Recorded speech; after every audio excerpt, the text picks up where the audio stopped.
Queremos cumprimentar a todos os telespectadores da TV Cidade Esperança e também a todos os irmãos da congregação Peniel, com a paz de nosso Senhor e Salvador Jesus Cristo. Amém? Glória a Deus. Estamos iniciando mais um programa da EBD na TV e hoje nós estaremos ministrando a lição de número 3, os sinais da volta de Cristo. Nós temos como tema deste trimestre, o último trimestre de 2004, vem o fim vem, a doutrina das últimas coisas. E hoje nós estaremos então com a lição de número 3, os sinais da volta de Cristo. O nosso texto áureo, ele diz assim: ora, quando estas coisas começarem a acontecer, olhai para cima e levantai a vossa cabeça, porque a vossa redenção está próxima. Isso está escrito no Evangelho de Lucas, capítulo de número 21, versículo 28.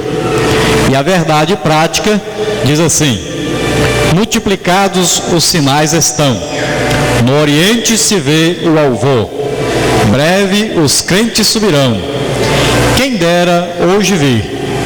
Isso é um hino que é do número 125 da nossa harpa cristã. E a nossa leitura bíblica em classe nós vamos fazer com o nosso consultor da área Tribo de Rubem, que é o irmão Marco João. A nossa leitura está em Mateus, capítulo 24, do versículo 1 até o versículo 14. E quando Jesus ia saindo do templo, aproximaram-se dele os seus discípulos para lhes mostrarem a estrutura do templo. Jesus, porém, lhes disse: não vedes tudo isto? Em verdade vos digo que não ficará aqui pedra sobre pedra que não seja derribada.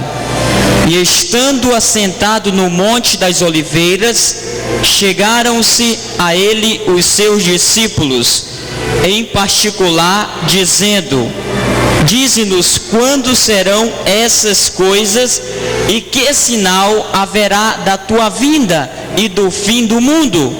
E Jesus respondendo, disse-lhes: acautelai-vos, que ninguém vos engane, porque muitos virão em meu nome, dizendo: eu sou Cristo, e enganarão a muitos. E ouvireis de guerras e de rumores de guerras. Olhai, não vos assusteis, porque é mister que isto tudo aconteça, mas ainda não é o fim. Porquanto se levantará nação contra nação e reino contra reino, e haverá fomes e pestes e terremotos em vários lugares. Mas todas estas coisas são o princípio das dores. Então vos hão de entregar para serdes atormentados, e matar-vos-ão, e sereis odiados de todas as gentes por causa do meu nome. Nesse tempo, muitos serão escandalizados, e trair-se-ão uns aos outros, e uns aos outros se aborrecerão.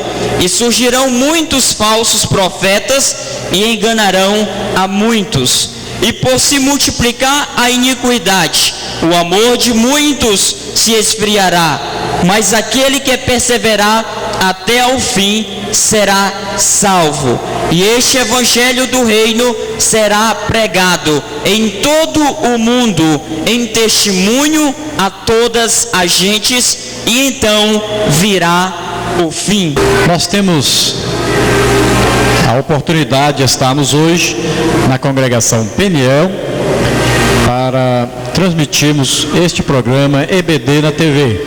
Temos aqui como pastor da congregação Peniel o pastor Moisés Vieira, e o diretor da Escola Bíblica Dominical é o irmão Francisco Nascimento, e a diretora do departamento infantil é a irmã Francisca Rosa. A lição de número 3 é os sinais da volta de Cristo.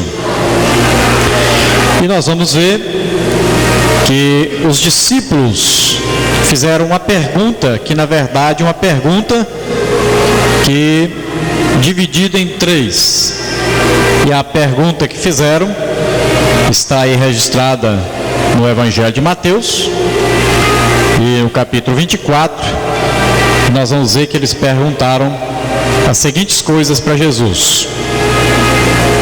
Veja que eles estavam assentados no Monte das Oliveiras, e eles chegaram então para Jesus, e Jesus estava explicando para eles sobre o templo. Eles quiseram mostrar a formosura do templo de Jerusalém, e Jesus então havia dito para eles que não restaria pedra sobre pedra naquela linda construção.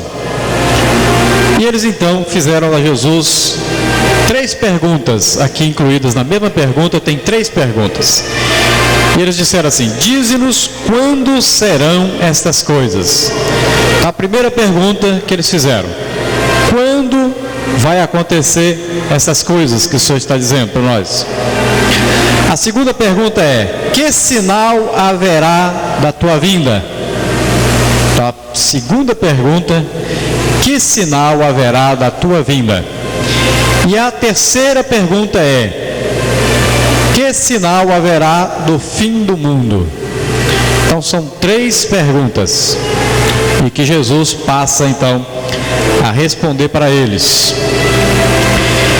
Então nós vemos que na verdade Jesus, ele deixou sinais da sua volta. Nós vimos, se nós fizermos a leitura em João capítulo 14, nós vamos ver que Jesus está ali prometendo voltar. E a tradução mais correta diz assim: quando eu voltar, então eu vou levar vocês, porque eu quero que vocês estejam onde eu estiver, estejam comigo para sempre. Este é o desejo de Jesus, é o desejo do noivo. É o desejo do noivo que a noiva esteja sempre pronta, esperando pelo noivo. E Jesus então, ele diz isso aos discípulos, quando os discípulos se entristeceram, porque Jesus havia lhes dito que ia embora para o Pai. Então Jesus diz para eles: não fiquem tristes, não se turbe o vosso coração. E ele diz para eles que ele vai voltar para buscá-los, e que na casa do Pai há muitas moradas. E ele diz então: olha, quando eu vier então buscar vocês, eu vou levar vocês, porque eu quero que onde eu estiver, vocês estejam comigo. Aleluia. Uma promessa do Senhor. E na nossa leitura bíblica, que é Mateus 24, nós vimos que Jesus fala a respeito dos sinais da sua vinda. Nós sabemos que a vinda de Jesus, ela é dividida em 2 fases. A primeira fase, quando ele vem agora para levar a igreja no dia do arrebatamento. E a segunda fase, que ele virá no final da grande tribulação. Nós estamos falando aqui da primeira vinda agora, que é quando Jesus vem, nessa primeira fase, ele vem para o arrebatamento da igreja. Nós sabemos que ele vem sobre as nuvens, e a igreja então será transformada. Aqueles que morreram em Cristo serão transformados, e aqueles que estiverem vivos também serão transformados mais rápido que um abrir e fechar de olhos. Serão transformados e subirão ao encontro do Senhor nos ares. Aleluia. E nossa lição de hoje então fala dessa vinda. Como vai ser? Que sinais? Como nós podemos saber que Jesus está voltando? De que maneira nós vamos descobrir? Como a igreja pode hoje pregar tranquilamente dizendo: Jesus está voltando? Jesus está chegando, está próxima a vinda de Jesus. Por que nós podemos pregar isto? Por que nós podemos dizer isso a todas as pessoas? Realmente existem sinais acontecendo que comprovam a vinda de Jesus? E isso nós vamos ver então nessa lição. Prepara-te para te encontrares com o Senhor teu Deus, porque não sabes o dia nem a hora que há de vir o vosso Senhor. A vontade de Deus então é que estejamos prontos, preparados. Jesus, na verdade, quando ele vier, ele não vem buscar aqueles que estão se preparando e nem os que vão se preparar, mas ele vem buscar os que estão prontos, os que estão preparados. Ele vem buscar os fiéis da terra. E a pergunta de Jesus para cada um de nós é: quando vier o Filho do Homem, achará fé na terra? Muitos estão ensinando que nós estamos vivendo a época da prosperidade, da igreja forte. Mas na verdade, Jesus vem buscar uma igreja que é uma igreja oprimida, perseguida. Jesus vem buscar uma igreja que não ama o mundo. Jesus vem buscar uma igreja que também não é amada pelo mundo. Na verdade, Jesus vem buscar uma igreja que está desejosa de subir, de ir embora deste mundo. Aleluia. E ele disse: olha, o mundo vai odiar vocês, porque o mundo me odiou, e o mundo vai odiar vocês. Esta é a igreja do arrebatamento. Esta é a igreja que é fiel ao Senhor, e é a igreja que não tem nenhum tipo de vínculo com o mundanismo, com o sistema diabólico, mas é a igreja de Jesus Cristo, é a igreja fundada e edificada em Cristo, que tem Cristo como pedra angular, pedra principal, que tem Cristo como único e suficiente Salvador e Senhor. É uma igreja que está pronta para o arrebatamento. Aleluia. E nós vamos ver que a palavra de Deus, aqui no capítulo 2 de 1 de João, no versículo 18, lá fala sobre a última hora. João diz assim: filhinhos, é a última hora. E essa última hora, o que é essa última hora? Essa última hora é a vinda de nosso Senhor e Salvador Jesus Cristo para nos buscar. Nós estamos vivendo a última hora no relógio de Deus para a igreja.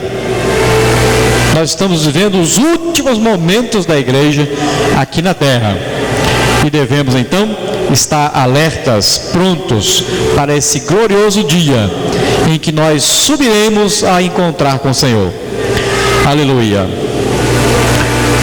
Nós temos em 1 Tessalonicenses capítulo 4, o versículo 16 e 17, que diz assim: porque o mesmo Senhor descerá do céu com alarido e com voz de arcanjo e com a trombeta de Deus, e os que morreram em Cristo ressuscitarão primeiro. Depois nós, os que ficarmos vivos, seremos arrebatados juntamente com eles nas nuvens, a encontrar o Senhor nos ares, e assim estaremos sempre com o Senhor. Glória a Deus. Essa então é a nossa grande esperança e a nossa grande expectativa. Nós devemos sempre estar pensando nisso, como os apóstolos faziam. Se nós estudarmos a palavra de Deus, nós vamos ver que todos os apóstolos e todos os crentes que começaram a igreja de Cristo, todos eles esperavam Jesus nos seus dias. Todos os dias eles estavam esperando Jesus. E assim a igreja deve viver.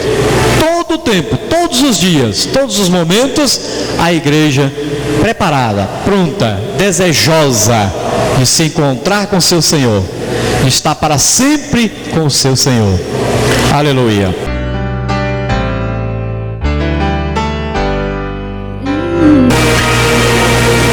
Nós temos como tópico de número 2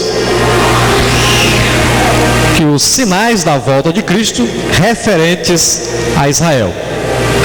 Então nós vamos passar para esse tópico de número 2, que vai falar para nós sobre os sinais da volta de Cristo referentes a Israel. Nós temos aí vários tópicos. Aqui dentro desse tópico aqui nós temos, além desse primeiro, número 1 aqui, que fala sobre o renascimento de Israel como nação soberana, nós temos também a retomada de Jerusalém como a capital de Israel.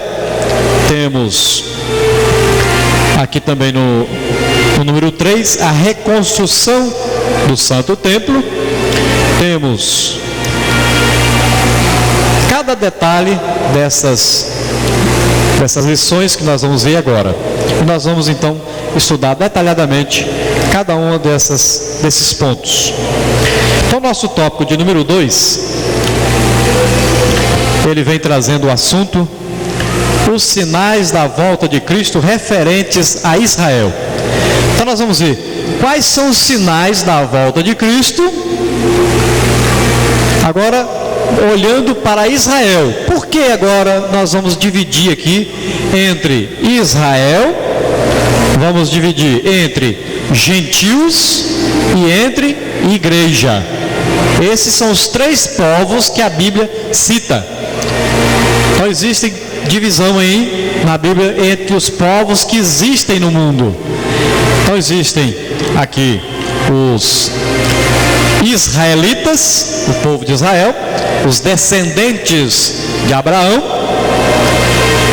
Temos também os crentes, ou seja, a igreja de Jesus Cristo, que é o povo que antes era gentil, que era um povo antes que nunca tinha ouvido falar de Jesus, nem da salvação, não conhecia Deus, mas através do sacrifício de Jesus conheceram a salvação em Jesus Cristo.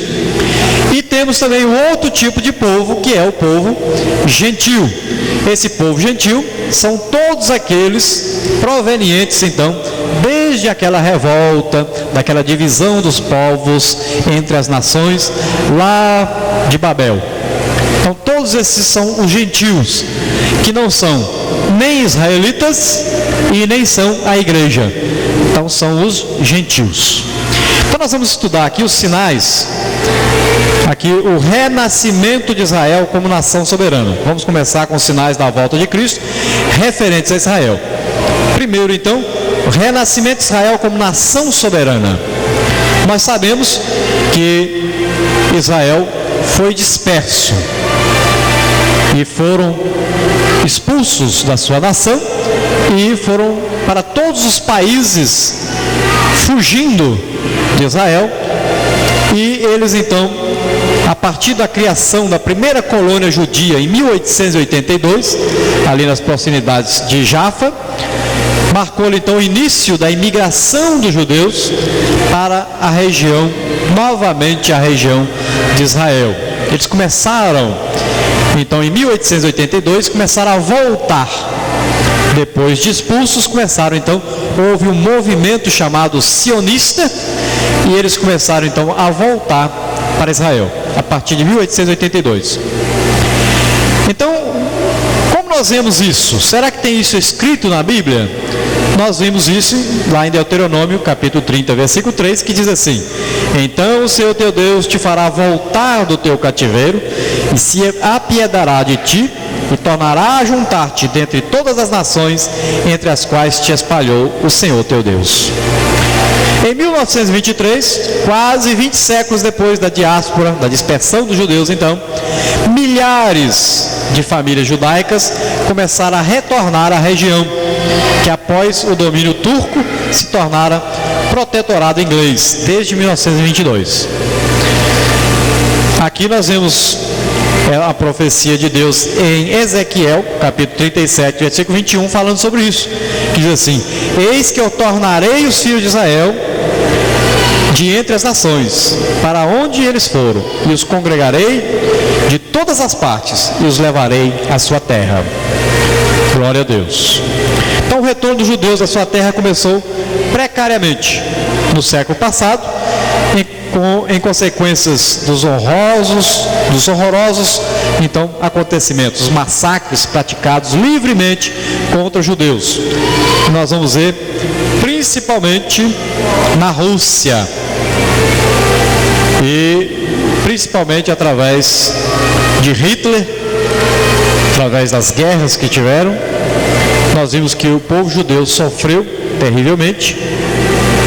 E em 14 de maio de 1948, quando os ingleses deixaram então a região dos judeus, apoiados pelos Estados Unidos, proclamaram então oficialmente um novo Estado de Israel, em cumprimento à profecia bíblica de Isaías, que está lá em Isaías 66, versículo 8, diz assim: poder-se-ia fazer nascer uma terra num só dia? Nasceria uma nação de uma só vez? Mas Sião esteve de parto e já deu à luz seus filhos. Glória a Deus. Então, fincados em sua terra, expulsaram então milhares de palestinos ali e se viram então às voltas com a primeira guerra contra os árabes. Mais uma vez, o pequeno Davi teve de defrontar-se com o gigante Golias. Então nós vamos ver que a intenção dos árabes, muitas vezes reafirmada, é a de expulsar os judeus. Porque quando os judeus foram expulsos da sua terra, os árabes ocuparam essa terra onde hoje estão os judeus. E a intenção deles é novamente expulsar os judeus de lá, porque para eles agora, como os judeus haviam sido expulsos e eles tomaram essas terras, eles então acham que agora eles são donos dessa terra e querem expulsar os judeus dessa terra. Mas o cumprimento da palavra de Deus é necessário. Então os judeus irão persistir, como está escrito na palavra de Deus. E nós vamos ver que a intenção, então, mesmo que a intenção deles era expulsar os judeus, riscar Israel do mapa, então nesse sentido foram travadas 4 grandes guerras desde 1948. 1947, 48, 1956, 67 e em 73, sem que as potências mundiais pudessem fazer qualquer coisa no sentido de evitá-las. Então foram grandes guerras que aconteceram ali entre os árabes e os judeus. E de todas as agressões sofridas, Israel tem saído vitorioso, fortalecido e mais consciente do seu então intento histórico. Israel nunca cedeu às pressões dos grupos terroristas como o que existem ali naquela região. E sempre eles estão confiando na promessa de Deus que eles vão ser restaurados. Tem uma promessa de Deus lá em Levítico 26, 33, que fala então que Israel, o deserto, florescerá novamente. Apesar de Israel ter sido muito destruída por essas grandes guerras que houveram, e ali se tornar um grande deserto, nós hoje, se visitarmos ali, nós vamos ver que devido à alta tecnologia que eles têm produzido muitos alimentos no deserto. Mesmo em regiões desertas, eles conseguem plantar e conseguem colher frutos, e às vezes frutos que dão 3 vezes o tamanho dos frutos de outras regiões que são muito melhores do que aquelas regiões. Então, são empregadas altas tecnologias e realmente o deserto hoje está sendo todo tomado por plantações e flores, cumprindo assim a palavra de Deus. Nós vamos ver lá em Ezequiel 36, versículo 33 a 35, diz assim: dias virão em que Jacó lançará raízes e florescerá e brotará Israel, e encherá de fruto a face do mundo. Isaías 27, 6. E lá em Ezequiel diz: então farei com que sejam habitadas as cidades e sejam edificados os lugares devastados, e as terras assoladas se lavrará. E dirão: essa terra assolada ficou como o jardim do Éden, e as cidades solitárias e assoladas e destruídas serão fortalecidas e habitadas. Aleluia. Temos o sinal também da figueira brotando. Lucas 21, 29 e 30, Jesus diz assim: olhai para a figueira e para todas as árvores, quando já tem rebentado. Vós sabeis vós mesmos, vendo-as, que perto está o verão. A figueira sempre tem uma referência a Israel, e nós devemos sempre olhar para Israel. O que está ocorrendo em Israel? O que está acontecendo? Tudo o que acontece em Israel serve como um sinal para nós. Hoje nós estamos vendo Israel construindo um muro em volta de Jerusalém. É mais um sinal para nós que eles estão querendo voltar em Jerusalém a ser uma capital só de Israel, não mais misturado com outros povos. Esse muro que estão construindo em volta da cidade, então, é um grande sinal de que Jesus está voltando. Então nós sempre devemos olhar para Israel. O que está acontecendo? Quando as nações começam a se juntar contra Israel, é sinal para nós. Tudo isso está registrado na Bíblia, e nós devemos então ficar atentos. A retomada então de Jerusalém como a capital de Israel é um outro sinal para nós. Nós vamos ver que Jerusalém é considerado, sempre depois que Davi colocou Jerusalém como centro ali de Israel, sempre Jerusalém ela era tomada, mas depois retornava de novo ali e passava novamente a ser capital de Israel. Sempre durante a história aconteceu várias vezes isso. Todos queriam invadir Jerusalém. Todos que queriam guerrear contra Israel queriam invadir Jerusalém. Qual era o maior desejo deles? O que mais que eles queriam? Jerusalém era cercada por muros, e eles queriam penetrar nesses muros, mas eles não queriam a cidade em si. Havia alguma coisa dentro da cidade que eles desejavam muito, e o que eles desejavam estava dentro de outro muro dentro da cidade,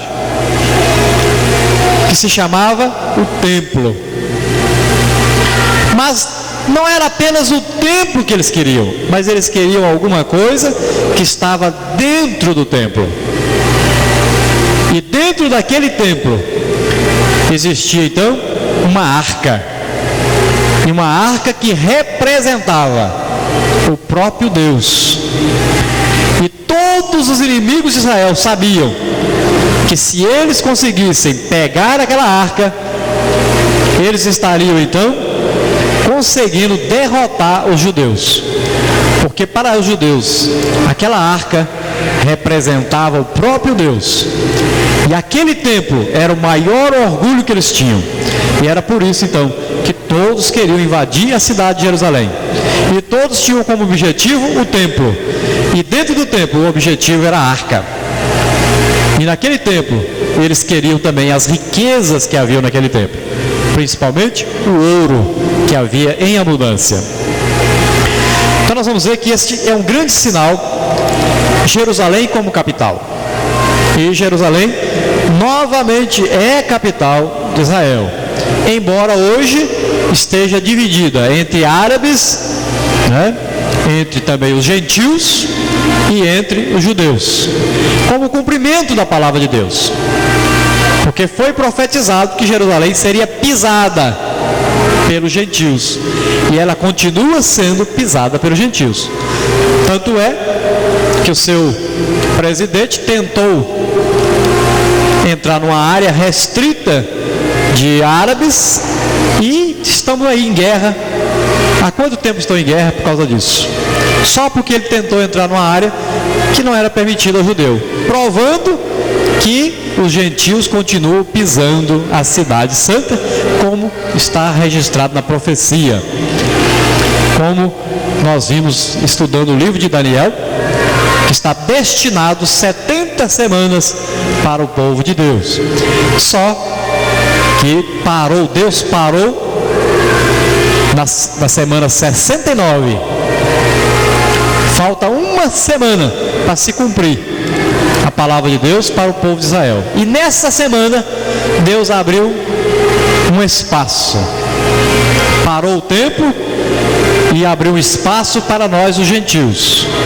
Agora, esta semana vai continuar, e essa semana será a grande tribulação, onde Deus estará então julgando o povo de Israel, trazendo juízos sobre o povo de Israel, e é a última semana prevista, que nós vamos estudar isso na lição 5. Vamos estudar todos esses detalhes mais para frente nas lições que vêm. Nós vamos ver também a reconstrução do Santo Templo. Olha, sobre a reedificação do templo, nós vamos ver que durante a história de Israel, sempre o templo é destruído e reedificado. E nós vamos ver que o templo hoje, ele foi destruído lá no ano 70, né, o general Tito invadiu Jerusalém e derribou o templo. E para cumprir o que Jesus tinha dito, que não restaria pedra sobre pedra, os soldados então botaram fogo no templo para que o fogo derretesse o ouro que havia nas paredes. Então o ouro derreteu e escorreu entre ali as pedras. O que eles fizeram? Tiraram pedra por pedra para poder pegar o ouro, cumprindo então a palavra de Jesus, que disse que não restaria pedra sobre pedra. Mas veja bem que o templo, segundo as profecias que estão na Bíblia, ele vai ser reconstruído. Hoje, no lugar do templo, nós temos ali uma mesquita dos muçulmanos, que alguns já dizem também, alguns acreditam que não é no mesmo local do templo, mas ao lado do local do templo. Então, pode ser uma coisa ou outra. Se for o mesmo local, a mesquita vai ter que ser destruída para ser reconstruído o templo. Se não for exatamente o mesmo local, vai dar para os judeus reconstruírem o templo ao lado da mesquita. Mas de uma coisa nós temos certeza: o templo vai ser construído, reconstruído. Por que nós sabemos? Porque Jesus disse assim: quando vocês virem que a abominação está no lugar santo, então no templo, né, uma abominação, o que nós podemos entender com isso? Podemos entender que haverá então uma estátua para adoração, que será colocada no templo em Jerusalém, depois de reedificado esse templo. E então os judeus que antes vão adotar o anticristo como o próprio Messias, o seu Salvador, eles vão acreditar que o anticristo, quando surgir durante o período da grande tribulação, eles vão acreditar que ele é o Messias, vão fazer amizade com ele, então vão aceitá-lo como o próprio Messias. Mas quando esse falso Messias, esse anticristo, oferecer então um sacrifício no templo e colocar uma imagem no templo para adoração, os judeus perceberão então que ele não é o Messias. Mas isso nós vamos estudar nas próximas lições. Nós sabemos então que a reedificação do templo está tudo pronto. Os judeus, eles têm todos os utensílios prontos para a reconstrução do templo. Eles têm uma escola de sacerdotes em Jerusalém que ensina cada detalhe, como oferecer sacrifício no templo. Tem as turmas prontas, tudo está pronto, esperando para poder reconstruir o templo. Então é mais um grandioso sinal: Jesus está chegando, Jesus está voltando para nos buscar. Aleluia! E nós vamos ver em Daniel capítulo 8, versículo 13, no capítulo 11, 31, capítulo 12, 11, que lá deixa claro, tratasse então desse templo, e não um templo fictício, mas um templo físico, construído realmente. E lá e diz assim: o qual se opõe e se levanta contra tudo que se chama Deus ou objeto de culto, a ponto de assentar-se no santuário de Deus, ostentando-se como se fosse o próprio Deus. Então o texto de Mateus 24, 15 ali, combinado com esses outros aqui, diz o seguinte, então, para nós, nos conduz ao entendimento então de que o lugar santo, que está se referindo a Jesus, que está se referindo aqui em Daniel, é o que? É Mateus 24, 15, que é o altar do templo, o qual então terá que ser reedificado. Esse templo, ele vai ter que ser reedificado. Tudo então está preparado para a reedificação do templo. O nosso tópico de número 3, que nós vamos ver agora, diz o seguinte: os sinais da volta de Cristo referentes ao mundo. Então nós vimos os sinais da volta de Cristo referente a Israel. Então, referentes a Israel, nós vimos o quê? Nós vimos que Israel, como nação, ela foi novamente refeita, né? Nós sabemos que lá ela voltou a ser nação. Inclusive, nós sabemos que quando a ONU se reuniu para voltar a nação de Israel a ser nação de Israel, lá estava então um brasileiro, né, presidindo a sessão. E nós sabemos também que Israel, como sinal, como nação, tem o templo como também um sinal, e nós vimos também que Israel, como a figueira, né, como a reconstrução desse templo, é outro sinal. O nosso tópico de número 3, que nós vamos ver agora, diz o seguinte: os sinais da volta de Cristo referentes ao mundo, ou seja, referente aos gentios como um todo. O primeiro sinal é a proliferação de falsos profetas e doutores. Nós vimos na lição passada a apostasia, ou seja, o afastamento do verdadeiro caminho, da união com Cristo, que está acontecendo hoje. É um sinal. Surgimento então de quê? De falsos profetas e doutores. Nunca nós vimos isso, tanto como está acontecendo hoje. Nós temos aí esse INRI, né, vestido de Cristo, dizendo que é Cristo. Nós temos aí o reverendo Moon dizendo que ele é o substituto de Cristo. Nós temos aí o Papa dizendo que ele é o substituto também, o vicário, né, de Cristo. E vários outros nós temos aí que se dizem, se declaram substitutos de Cristo na terra. É sinal para nós. Então, a proliferação então de falsos profetas e doutores, e eles ensinam então que eles são agora os representantes de Cristo, que a sua religião é a representante de Cristo na terra, e que só através dessa religião é que as pessoas vão ser salvas. Então tem surgido muito isso, e que nós chamamos de movimento Nova Era, que é a preparação para a vinda do anticristo. E dentro desse movimento Nova Era, nós vamos ver que o anticristo vai preparando a sua vinda. Assim como nós vimos os sinais da volta de Cristo, nós vamos ver os sinais da vinda do anticristo. Que sinais? Nós vamos ver a preparação dos mercados, mercado comum europeu, tem também aí a ALCA, né? Tem o mercado, né, aqui que os Estados Unidos quer fazer junto com os países da América do Sul. São preparações, moedas, por exemplo, o euro, né, o dólar. Então já vai, preparação está acontecendo para a vinda do anticristo. Vai ter que haver dois governos diferentes, duas moedas, e as religiões também se tornarão em duas religiões. Então nós vamos ver que além do anticristo vem o falso profeta, né, que é o anti-Espírito Santo, que trará então a religião. Então tudo vai se montando na terra, né? Como é o sinal da besta, nós vamos ver que os homens vão inventando. Já tem um chipzinho aí que a pessoa coloca debaixo da pele e já dá todas as informações da pessoa, onde ele está, pressão sanguínea, né? Qual o nome do pai, da mãe, os documentos, tudo, fornece todas as informações da pessoa. Tudo isso o que é? É uma preparação. O crente não precisa preocupar com isso. Tem crente que fala, não, eu vou comprar no supermercado, não, aquele produto, não, porque ele tem lá uma marca ali, que ele tem ali aquelas barras, né? Ah, que ali tem um 666. Esquece isso, irmão. Não preocupa com isso não.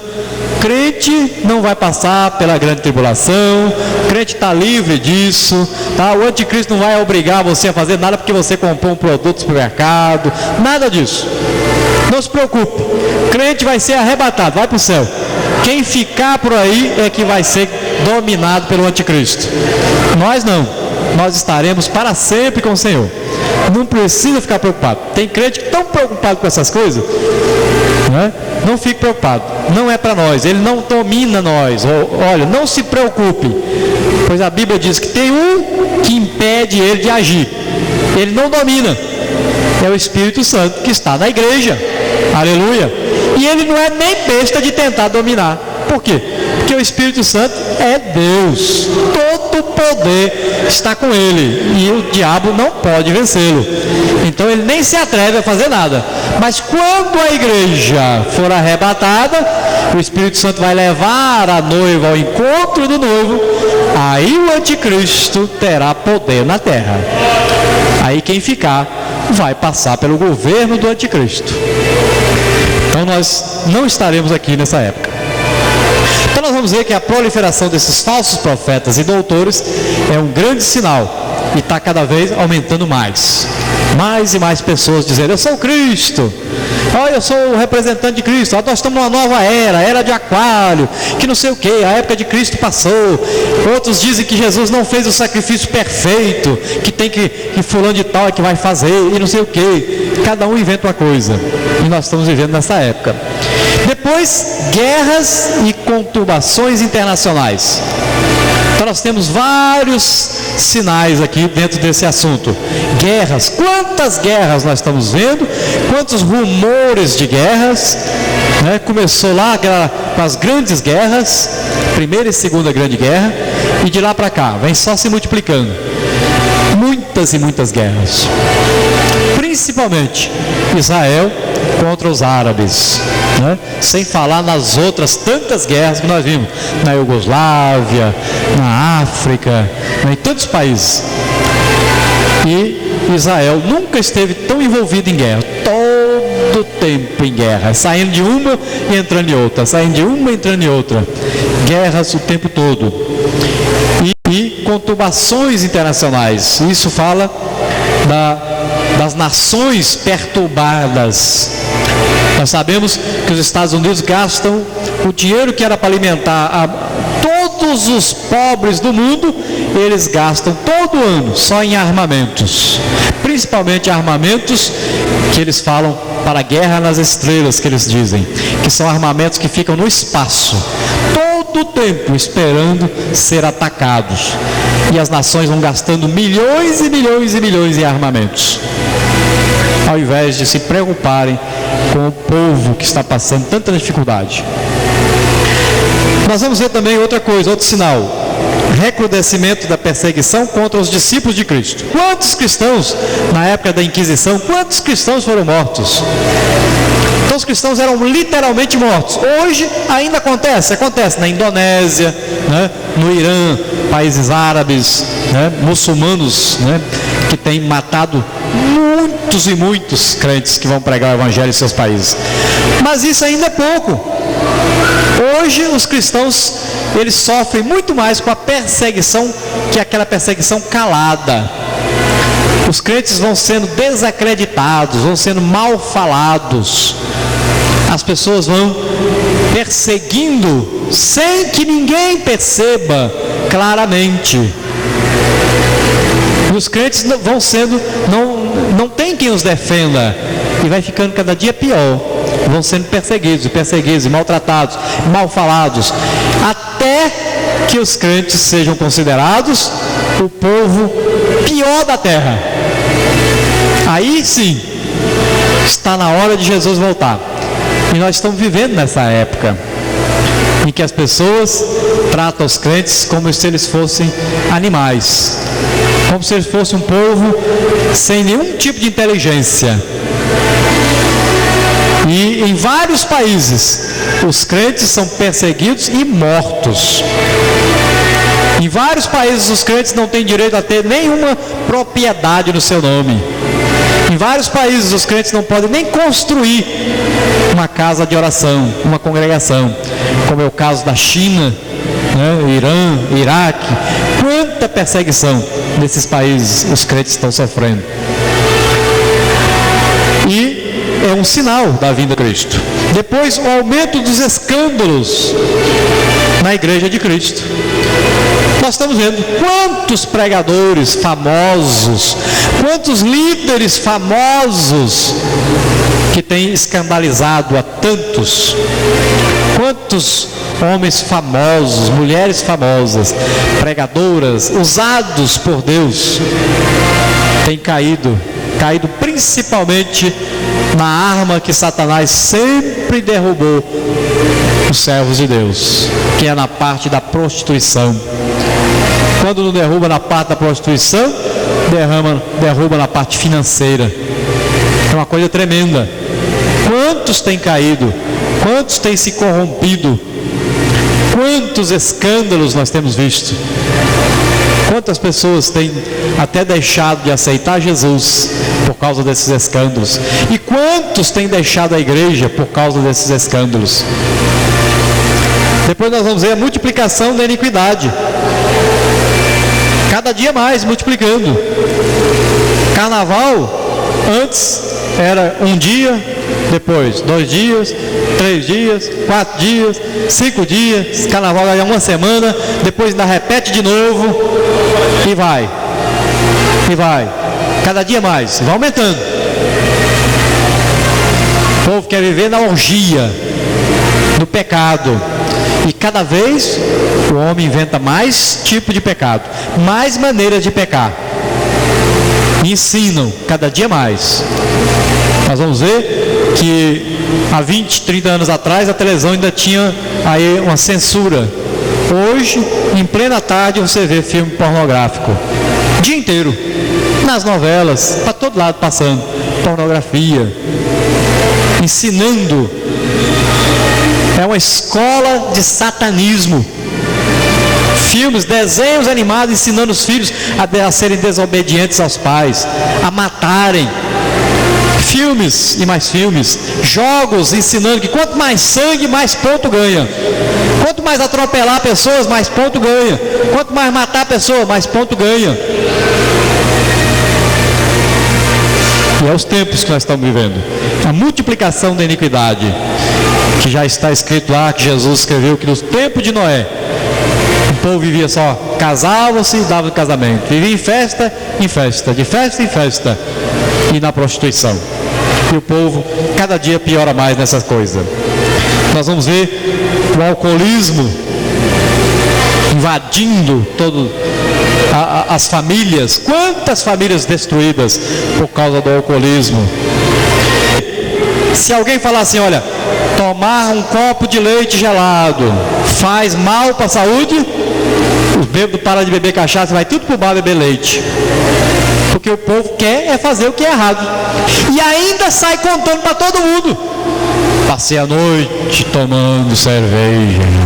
Tomei 20 cervejas. E conta como se fosse uma vantagem. O diabo dizendo, isso, se mata. Se mata, é isso mesmo que eu quero. Muito bem, se mata.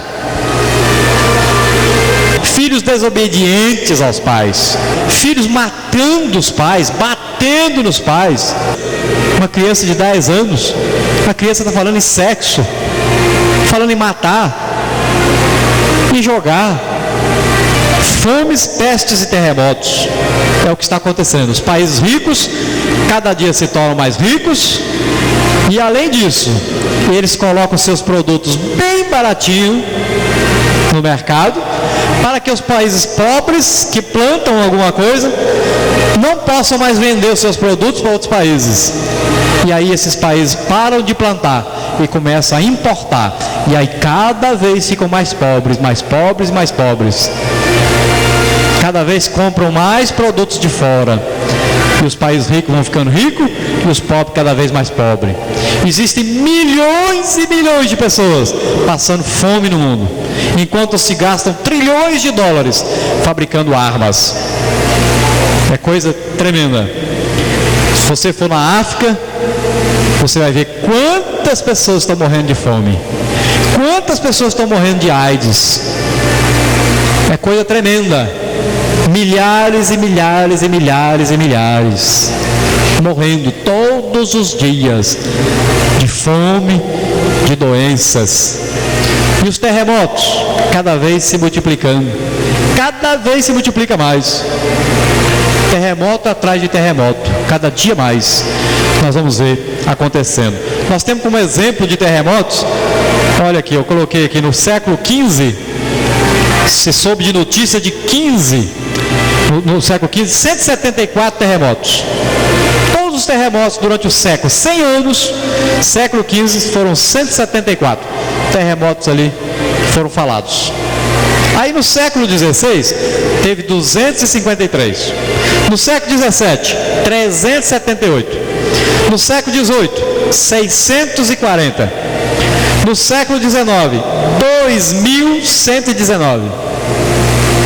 No século XX, mais de 5.000. Olha só como é que já vai. De 100 em 100 anos. Vai multiplicando-se de uma maneira estrondosa. Cada dia mais terremoto. E no século XXI, do jeito que já vai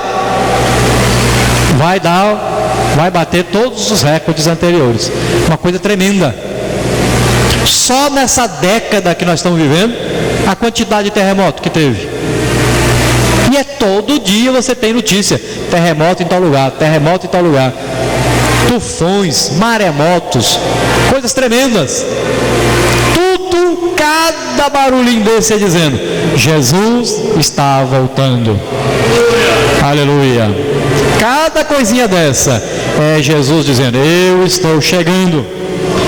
Número 7, a propagação universal do Evangelho de Cristo, que ainda nós estamos muito aquém. A igreja está muito devagar na pregação do Evangelho. Ainda precisa muito. Ainda nós temos multidões de povos que nunca escutaram falar o nome Jesus. Nunca ouviram. Mas é milhões de pessoas no mundo que nunca ouviram falar a palavra Jesus. Nem a palavra Jesus ouviram. Nós estamos fazendo só o que nos é mandado. Estamos esquecendo de que o verdadeiro servo é aquele que faz mais do que ele é mandado. Nós temos na igreja hoje uma situação terrível. Nós procuramos quem está fazendo a obra de Deus na terra. E dentro da igreja, uma congregação de 500 pessoas, a gente acha 10, 15 pessoas fazendo a obra de Deus, que estão trabalhando na salvação das almas. E o restante estão ocupados, estão assistindo os cultos, estão cantando, e milhões estão perecendo.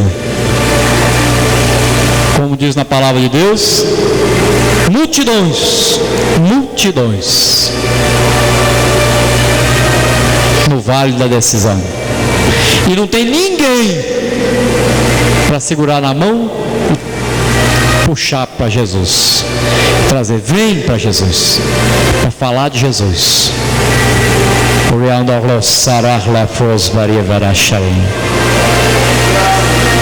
Nós precisamos aprender a demonstrar o amor de Deus com ação e não apenas com palavras. Nós precisamos estar esperando Jesus voltar, mas é fazendo a obra que Ele deixou para nós fazermos. Nós devemos todo o tempo estarmos preocupados com os milhares que estão caminhando para o inferno e a todo custo livrá-los. Nós precisamos urgentemente trazer essas pessoas para Jesus e tirá-las do reino de Satanás, do reino das trevas, e trazê-las para o reino de Deus, para o reino da luz. E basta falar de Jesus para eles. Do lado da sua casa tem alguém que não ouviu ainda o Evangelho, e você precisa ir até lá. Muitos e muitos dentro da nossa cidade. Tá certo? A palavra de Deus diz que nós devemos pregar tanto em Jerusalém como em todo o mundo, ao mesmo tempo, em Imperatriz e em todo o mundo. Mas como nós temos sido negligentes dentro da nossa cidade? Quantos povoados que nós vamos visitar que não tem ainda uma congregação? Quantos locais ainda que nós podemos ir que nunca ouviram o Evangelho? Quantas pessoas nós podemos ainda falar de Jesus para nós? E Jesus está voltando. Depois não adianta, é agora, é já, é urgente. Nós devemos buscar essas pessoas, falar de Jesus para elas, falar disso que nós estamos falando aqui hoje para elas. Jesus está voltando, aleluia, e você precisa ser salvo, e você precisa se arrepender dos seus pecados, porque Deus te ama muito e Ele quer te salvar, aleluia, glória a Deus.